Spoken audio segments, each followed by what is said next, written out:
TVU, canal universitário de Fortaleza.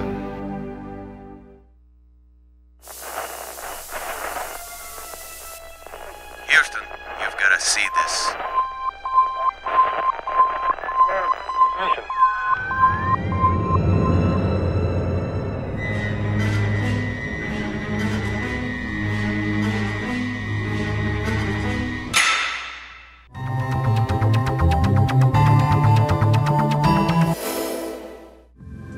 O diferencial do curso de jornalismo da FGF é a qualidade e a disponibilidade de acesso. Qualidade porque temos professores capacitados que interagem com os alunos.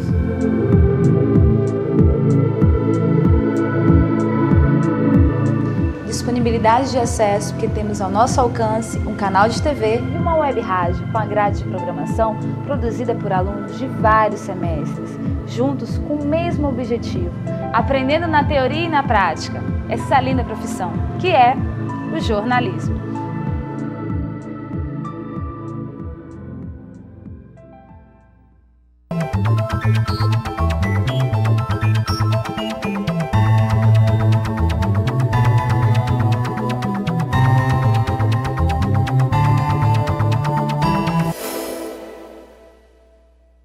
Olá, no programa Destaque dessa semana falaremos sobre gravidez na adolescência e para discutir o assunto convidamos a mestre em ginecologia pela Universidade Federal do Ceará, coordenadora de ginecologia e obstetrícia do Gonzaguinha de Messejana, doutora Silvia de Mello.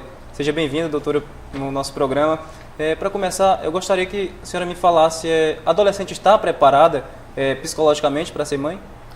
Olha, a adolescência é uma fase que abrange um número muito variado de pessoas, digamos assim. Então, nós temos meninas de 10 anos a 19 anos.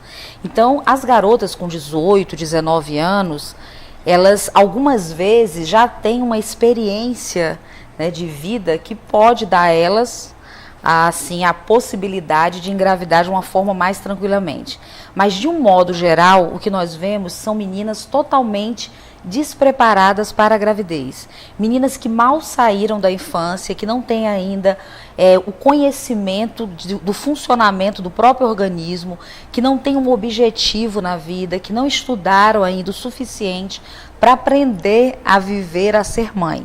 E então a maioria das meninas, elas não estão preparadas psicologicamente. E nós podemos até dizer que a mais grave da repercussão da gravidez na adolescência é a questão social e psicológica. E qual é a maneira mais saudável para orientar a vida sexual dos adolescentes? Olha, a forma mais saudável é a gente procurar passar a sexualidade como uma coisa natural, mas que tem um risco. Então, ter uma vida sexual saudável significa correr determinado tipo de risco. Muitas vezes os pais ignoram essa possibilidade. Então, eles, ao invés de conversar abertamente com seus filhos, de passar a eles informações de como se prevenir de uma gravidez não desejada, de uma doença sexualmente transmissível, eles preferem fazer de conta que seus filhos não cresceram ainda o suficiente para conversar sobre sexo. E aí se deparam com uma gravidez na adolescência, ou pior, com uma doença sexualmente transmissível na adolescência. A senhora acha que os pais são os principais responsáveis por isso? Não, é um conjunto de fatores. Eu acho que, assim, a educação, a falta de educação, e aí não só responsabilidade e educação dos pais, mas dos colégios, mesmo do governo, né, dos órgãos governamentais que são responsáveis pela educação das pessoas, esses têm uma parcela de responsabilidade, porque na maioria das vezes o que falta a essa adolescente é entender o que é a gravidez para ela, que repercussão isso vai trazer para ela. Muitas vezes a adolescente ela tem um pensamento mágico de que com ela tudo vai dar certo, e elas não conseguem ter uma visão a longo prazo da vida. Então, a falta desse entendimento, desse conhecimento, é que faz com que elas engravidem precocemente. Eu acho que não é só uma responsabilidade dos pais. Eu acho que a escola também é importante nesse preparo da adolescência para a vida sexual. Qual é o risco que um bebê corre em nascer de um adolescente? Nós sabemos que na adolescência existe um risco maior de prematuridade, de baixo peso e ainda parece existir um risco aumentado de acidentes com essas crianças, acidentes domésticos com as crianças, filhos de adolescentes. São crianças que adoecem mais, né, que têm problemas de saúde com uma frequência maior do que os filhos de mães não adolescentes. Você acha que as escolas têm trabalhado pouco com esse assunto de educação sexual? Tem sim. Muitas vezes trabalham de uma forma preconceituosa. Então, e assim, espera-se muito para começar a falar de sexo. Quando na televisão, na internet, existe um acesso à sexualidade de uma forma muitas vezes deturpada. Então, a escola, a família precisa pede isso, precisa começar a falar desse assunto antes da criança estar pensando em fazer sexo. Alguns pais acreditam que falar de sexo significa estimular o início da vida sexual, quando na verdade não é. Falar de sexo significa orientar o seu filho para que ele tenha uma vida sexual saudável, partindo do princípio que sexo é bom, mas que tem risco e que precisa se tomar certas precauções para começar a ter uma vida sexual. Agora, como é que um professor pode orientar um adolescente na prevenção da gravidez? Olha, o ideal é que, dentre os assuntos que são abordados no ano letivo, né, no colégio, ou mesmo nas conversas de rodas de adolescentes, que sempre se procure abordar assuntos que são do interesse do adolescente. A sexualidade é um assunto do interesse do adolescente. E, assim, abordar sempre a questão da prevenção. Eu acho que, assim, falta isso, esse entendimento de que fazer sexo é possível, desde que se saiba se cuidar para isso. A senhora acha que a mídia tem trabalhado erroneamente nessa parte? Eu acho que perde muita oportunidade, muitas situações onde poderiam abordar a questão do uso do preservativo, a questão da prevenção da gravidez, e deixa-se passar isso. Passa-se muito a coisa do estímulo à sexualidade, sem se falar da prevenção. Programas como Malhação, que mostram relacionamentos entre adolescentes, como é que você vê esse fato? Olha, eu acho que é importante porque isso faz parte do dia a dia do adolescente. Agora, aproveitar esses momentos para falar de como se prevenir também. Agora, uma situação, a filha chega em casa diante de uma situação de estar grávida. Como os pais devem reagir a esse tipo de situação? Olha, tentar apoiar o filho nesse momento. O que a gente observa, né, no acompanhamento dessas adolescentes grávidas é que muitas vezes o medo de dar essa notícia, o medo da reação dos pais faz com que elas protelem o início do pré-natal, por exemplo, o início de uma consulta ao ginecologista quando começam a ter vida sexual. Então, eu acho que o pai ele tem que encarar assim, aconteceu a gravidez. Então, agora a gente tem que encarar a vida de uma forma diferente, a partir daí. Não adianta culpar e ir atrás de saber por que isso aconteceu. Já passou esse tempo. O tempo de prevenir passou. Agora o tempo é de cuidar desse adolescente para que ela tenha uma orientação pré-natal adequada, para que faça os seus exames, para que a sua gravidez seja acompanhada de uma forma adequada. Eu acho que tem que encarar isso com naturalidade. A gestante adolescente, geralmente ela interrompe os estudos. Como fazer para mudar esse quadro assim, da gestante continuar a estudar sem perder? É muito importante o estímulo, não só na família como no colégio. Eu tenho visto em alguns colégios particulares em Fortaleza, por exemplo, de meninas que são rejeitadas pelo colégio, pelas colegas, quando engravidam. Então isso dificulta, faz com que elas queiram sair mesmo, porque de repente exibir aquela gravidez na sala de aula, dentro do colégio, está causando uma reação negativa à pessoa dela. Então muitas vezes elas saem por isso. E outras já são aquelas garotas que não gostavam muito de estudar e que, aproveitando a possibilidade da gravidez, saem do colégio. Então os pais, o colégio deve estimular a continuar, porque assim, é uma coisa que eu sempre digo para as minhas pacientes: se você está grávida, agora sim é que você precisa estudar, você precisa trabalhar, você precisa estudar para ter condições de conseguir um emprego melhor, para poder cuidar do seu filho, assumir a sua gravidez e o seu filho. A senhora acha que a ausência da religião nas vidas dos adolescentes também pode influenciar? Pode, eu acho que assim, é importante que o adolescente ele tenha um objetivo de vida. Então o que a gente vê muito é que existe assim aquele mito de que o adolescente engravida por falta de informação, porque ele não sabe se prevenir. E os trabalhos, eles mostram o contrário, mostram que o adolescente conhece os métodos contraceptivos. E muitas vezes eles engravidam porque querem engravidar até. Então eu acho que a falta de um objetivo, a falta de uma religião, a falta de um esporte, isso antecipa muito a questão da gravidez na adolescência. Então, aquele adolescente que está envolvido com grupos religiosos, que está envolvido com a prática de esportes, disputas esportivas, ele tem outros objetivos. Ele quer ir para as Olimpíadas, ele quer ir para o Pan-Americano, ele quer se formar, ele quer ir fazer um curso fora do país. Então, ele tem estímulo para seguir em frente sem pensar na possibilidade de gravidez. Se você olhar a realidade das meninas que moram em situações em áreas de risco, qual é a realidade delas? Qual é o futuro delas? A não ser aquele de ser mãe. Então, de repente, engravidar ou não engravidar não faz tanta diferença. Talvez por isso a gente veja que em todas as classes sociais a vida sexual está começando mais cedo. Mas é nas classes sociais menos favorecidas que ocorre a maioria da gravidez, a maior parte das gravidezes na adolescência, justamente porque elas não têm esse futuro. Então, assim, ter como estimular atividades nessa faixa da vida, né, nessa fase da vida, eu acho que é uma das maneiras que a gente tem de evitar a gravidez precoce. Agora, a senhora escreveu artigos sobre o assunto. Eu gostaria que você comentasse um pouco sobre eles. Um dos artigos que eu escrevi foi sobre a questão da reincidência da gravidez na adolescência.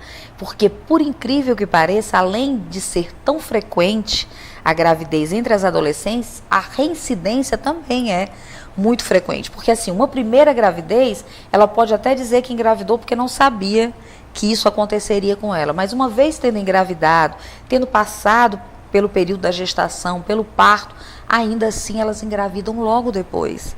E a gente vê hoje a realidade assim de meninas com 16, 18 anos já tendo uma terceira gravidez. Muitas vezes o parto cesariana, e isso faz com que na terceira cesariana uma ligação de trompa com 18 anos, 19 anos, né, no início da vida, quando elas poderiam aí ter filhos até os 35, 40 anos. Então, essa questão da reincidência é uma questão que nos preocupa muito, não? Porque a questão da gravidez na adolescência, ela, para ser prevenida, ela tem que ser trabalhada a nível da família, a nível do colégio, porque no serviço de saúde, elas já não chegam grávidas. Então, a nossa preocupação é com aquelas garotas que vêm grávidas, fazem o pré-natal, são orientadas e ainda assim, com menos de 2 anos, engravidam novamente. Então, o buscar a resposta por que isso está acontecendo é uma preocupação nossa. E nós vemos assim que os trabalhos eles mostram que a única forma de se prorrogar esse intervalo entre uma gravidez e outra na adolescência é quando elas ficam sem parceiro sexual ou quando elas usam um método contraceptivo de uso prolongado.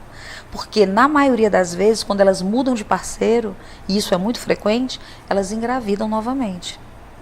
Né? E quanto ao número de doenças sexuais transmissíveis, ela também tem crescido junto com a adolescência é a fase onde a gente mais encontra a doença sexualmente transmissível, justamente porque a relação sexual desprotegida. Existem trabalhos mostrando que o adolescente ele só vai buscar uma consulta ginecológica para saber o que fazer para evitar uma gravidez quando ele já tem 1 ano de vida sexual.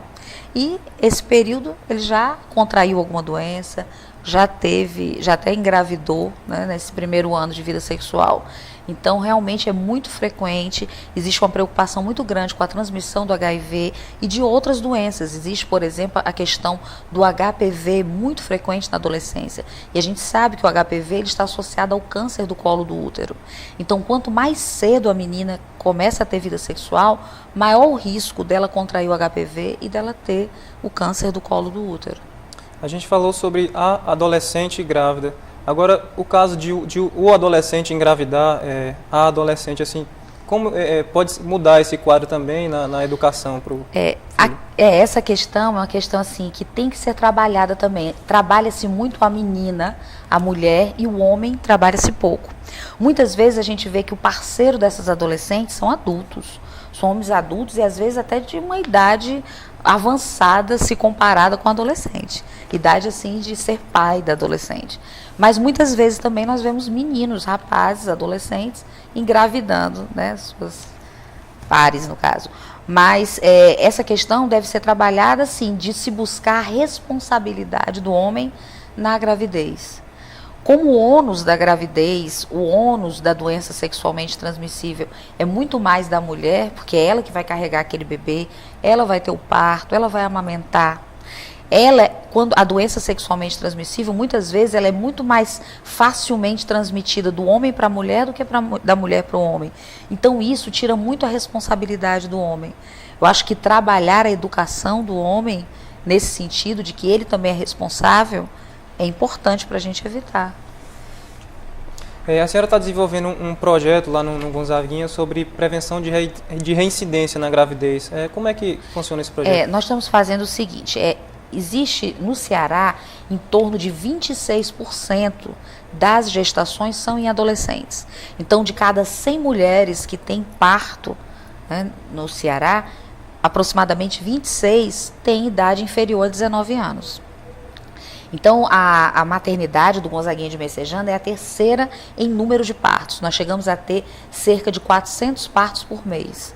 Então, desses 400 partos, 26% são adolescentes. E essas meninas que tiverem parto e aborto no Gonzaguinha, elas vão ser encaminhadas ao serviço de adolescente que foi criado e vão receber uma orientação diferenciada de acordo com o perfil da adolescência, para que a gente tenha a possibilidade de evitar uma nova gravidez nesse grupo de meninas. Então, o nosso trabalho vai ser voltado para isso, para orientação, para o fornecimento de métodos contraceptivos para que essas meninas evitem uma segunda gravidez. E a senhora acha que esse número realmente tem aumentado mais no nível social mais baixo? Ele se mantém. Na realidade, nos últimos anos, nós não temos visto assim um crescimento desse percentual de gravidez na adolescência. O que preocupa é que essa gravidez na adolescência ela está sendo mais precoce. Antes nós tínhamos assim um percentual grande em torno de 16, 17 anos. E hoje a gente vê muito gravidez aos 12 anos, aos 13 anos. Então, quanto mais jovem, maior o risco até da reincidência também. Hoje, por sinal, antes de vir para cá, eu atendi uma adolescente em que eu assim fiquei impressionada. Embora eu já tenha 20 anos de formada, já trabalho com adolescente há mais de 8 anos, eu hoje vi um caso que me deixou assim surpresa. Uma menina de 14 anos que engravidou e ela teve um abortamento espontâneo há um mês atrás. E ela está preocupada em engravidar novamente. Ela quer uma gravidez. Então, uma menina aos 14 anos que estudou só até a 7ª série, o parceiro tem 17 anos, um emprego instável, né? E que não tem uma condição socioeconômica que favoreça vamos dizer assim, a construção de uma família, o início de uma família, mas mesmo assim ela quer engravidar. Ela acha que está na hora dela engravidar. Isso aos 14 anos. Então, assim, eu fui conversar com ela para tentar, pelo menos, convencê-la a esperar 6 meses para que, durante esse período, o corpo dela se recupere, para que o risco de um novo abortamento seja menor. Mas, assim, ela não quer nem pensar na possibilidade de esperar 1, 2 anos para engravidar. Ela quer engravidar logo. Então, assim, é uma coisa que fica difícil, às vezes, das pessoas entenderem que, embora, na maioria das vezes, a coisa aconteça assim, além da vontade da adolescente, porque ela pensa que com ela não vai acontecer e ela deixa, né, vamos dizer assim, ela vive aquele momento e acaba engravidando, existe nesse grupo meninas com 14 anos, com 15 anos, querendo engravidar, sem ter noção do que isso significa do ponto de vista social, emocional, né, do ponto de vista mesmo de como vai ser a vida dela no futuro, tendo um filho tão precocemente, que na maioria das vezes ela não tem condições nem financeiras, nem psicológicas de manter essa gravidez. E quanto ao aborto, esse número também tem crescido aqui em Fortaleza? Sim, o número de abortamentos é grande, principalmente entre adolescentes, né? É grande, assustador mesmo, porque existe aquele número que a gente consegue contar, que são aquelas que chegam até a maternidade, mas existem aquelas que abortam em casa, em clínicas clandestinas, e que você não tem noção mesmo do número real de abortamentos. E a gente sabe do risco que é um aborto, principalmente numa idade, né, como a da adolescente, que não está preparada ainda para enfrentar essa questão. A gente falou muito das adolescentes com níveis sociais baixos. Agora, o que acontece com a adolescente que ela já tem uma consciência formada já em relação a isso e mesmo assim engravida? Olha, a gente vê com menor frequência a gravidez nas classes mais favorecidas. Até porque o acesso, do ponto de vista econômico, aos métodos é mais fácil, né? Existe a questão de que elas têm um objetivo, elas querem fazer um vestibular, elas querem fazer uma faculdade, elas querem ter um emprego, então isso aí faz com que elas segurem mais, tanto o início da vida sexual, como uma vez iniciada, elas têm um medo maior de engravidar do que a adolescente que mora em área de risco, por exemplo. Mas isso também acontece, a gravidez na adolescência, em outras classes sociais, né? E algumas vezes termina em abortamento provocado, né? Porque também elas têm mais acesso a isso, ao aborto provocado, e outras vezes elas assumem a gravidez. Na maioria das vezes a gente pode dizer que a gravidez é mais assumida pela família do que pela própria adolescente, o que dá às vezes uma liberdade maior a essa adolescente para engravidar novamente. Talvez se ela assumisse mais a responsabilidade daquela gravidez, daquele filho, isso trouxesse assim, um cuidado maior em relação a uma outra gravidez. Agora, como os pais devem se comportar? A adolescente já engravidou, gostaria que você desse um conselho assim, aos pais para que, como eles deveriam se comportar, sendo que a adolescente já está sendo grávida. Numa situação como essa, os pais devem assumir junto com aquela adolescente a gravidez. Não assumir para eles a responsabilidade. Muitos assumem assim, se tornam os pais daquela criança, né? Ao invés de avós, são pais daquela criança. Eles devem assumir do ponto de vista assim, de dar um apoio àquela adolescente para que ela continue estudando, para que ela inicie o seu pré-natal, né, para que ela assuma e procure saídas, vamos dizer assim, opções de vida para ter o seu filho, mas continuar vivendo e construindo um futuro. Então, assim, não adianta, depois de ter a sua filha grávida, você condená-la por isso, ou ficar culpando e jogando com essa situação, trazendo sofrimento para ela. Porque às vezes a gente vê esse tipo de situação.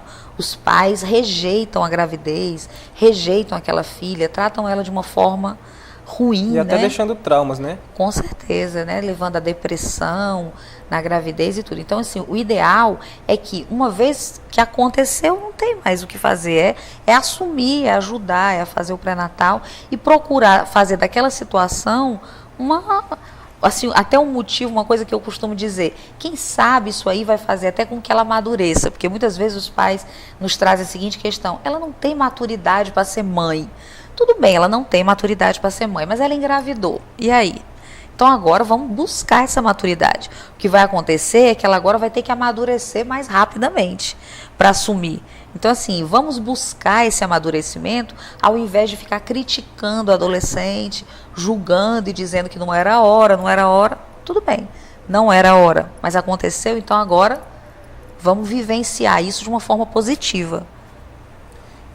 Esse número tem crescido mais, né, nessas 2-3 décadas para cá do que mais para o passado. Por que se deve esse fato? Você acha que a tecnologia, a televisão tem mostrado mais esse fato para que ele seja... Na realidade, se a gente for assim, voltar aí uns 40, 50 anos ou um pouco mais, nós vamos ver grávidas jovens também, tá? Mas só que num mundo em que a vida da mulher era ser mãe, onde a mulher era vista como a rainha do lar, né? Então o futuro dela era ser mãe, era criar aquela família. Então as nossas avós, bisavós, elas engravidavam precocemente, mas era numa situação assim, elas se casavam para isso. Então hoje o que acontece? A vida sexual ela começa precocemente, mas ela começa de uma forma clandestina, vamos dizer assim. Ela começa de uma forma escondida, de uma forma em que o cuidado é muitas vezes assim de não se descobrir que se tem essa vida sexual, mas não se tem um real cuidado de se prevenir para não se correr o risco da gravidez precoce ou da DST. Então, assim, a diferença que existe mesmo não é a questão do número de jovens que engravidam, mas é muito mais da maneira como elas engravidam em momentos onde elas deveriam estar conquistando um espaço do ponto de vista profissional, criando um futuro para elas, né, profissional, pessoal, e aí elas engravidam e isso interrompe um pouco esse percurso. Bom, infelizmente o nosso tempo está chegando ao fim. Eu gostaria que a senhora finalizasse dando um recado para os adolescentes que estão começando a sua vida sexual. Olha, um recado que eu gosto de dar para os adolescentes é que a vida sexual, ela precisa ser encarada com responsabilidade. O momento certo para se começar uma relação sexual, só o próprio adolescente é que vai dizer. Porque cada adolescente amadurece numa idade diferente. Então, a gente não pode dizer, comece a ter relação ou não comece. O que eu costumo dizer é, tenha relação sexual quando você se achar capaz de assumir o risco que a relação pode trazer para você. Então, esse é o momento certo de você começar. Quando você achar assim, eu vou ter relação, vai ser bom, e se por acaso eu engravidar, ou se por acaso alguma coisa der errado e eu tiver uma doença, eu tenho responsabilidade, eu tenho capacidade de buscar solução para isso. Né? Então, esse é o momento certo para se começar a ter vida sexual com responsabilidade. Bom, tá aí, o recado está dado. O destaque dessa semana foi com a ginecologista Silvia de Mello. Obrigado, Silvia, pela sua participação. Obrigada. O destaque fica por aqui. Voltamos na próxima semana com mais um convidado em destaque na FGF TV, canal universitário de Fortaleza, 14 da NET.